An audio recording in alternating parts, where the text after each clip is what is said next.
नमस्कार, सरिताज रेसिपीमध्ये तुमचं सगळ्यांचं स्वागत आहे। मार्केटमध्ये आंबे यायला सुरुवात झालेली आहे, त्याचबरोबर गुढीपाडवाही जवळ आलेला आहे। तर आज आपण घरच्या घरी खूप सोप्या पद्धतीने आम्रखंड बनवणार आहोत। तर व्हिडिओ शेवटपर्यंत नक्की बघा। माझ्या चॅनलवर नवीन असाल तर माझ्या चॅनलला नक्की सबस्क्राइब करा। चला तर मग जास्त वेळ न घालवता रेसिपीला सुरुवात करूया। तर इथे मी एका चाळणीवर कॉटनचा कपडा टाकून घेतलेला आहे। त्यामध्ये आपल्याला 2 कप दही टाकून घ्यायचे आहे।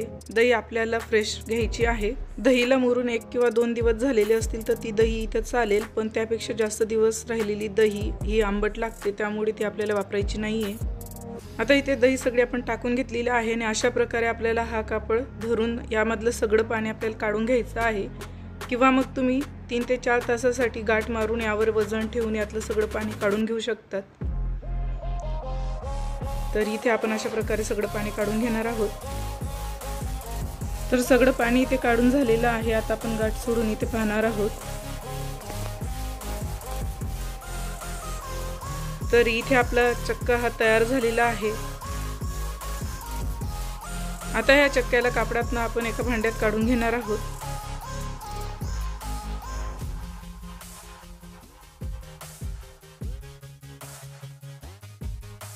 आता या भांड्याला आपल्याला साइड मध्ये ठेवायचं आहे।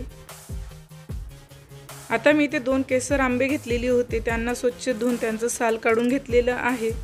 आता यांना आपण बारीक कट करून घेणार आहोत।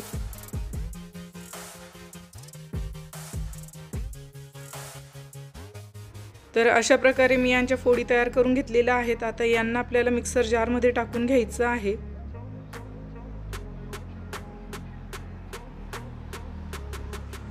आता यामध्ये आपल्याला साखर टाकून घ्यायची आहे। तुम्हाला आम्रखंड किती गोड हवं आहे त्यानुसार यात आपल्याला साखर घालून घ्यायची आहे आणि याची बारीक प्युरी तयार करून घ्यायची आहे।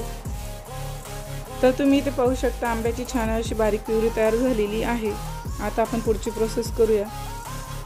तर इथे मी चक्का घेतलेला आहे आणि त्याला व्यवस्थित एकजीव करून घ्यायचं आहे।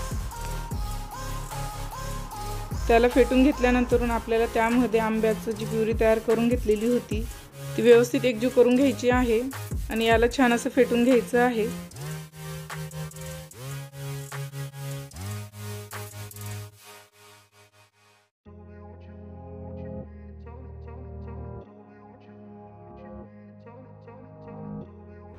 तर इथे चक्का आणि आंब्याची प्युरी ही छान अशी एकजीव झालेली आहे। आता यामध्ये आपण अर्धा चमचा वेलची पावडर घालून घेणार आहोत आणि त्यालाही व्यवस्थित एकजीव करून घेणार आहोत।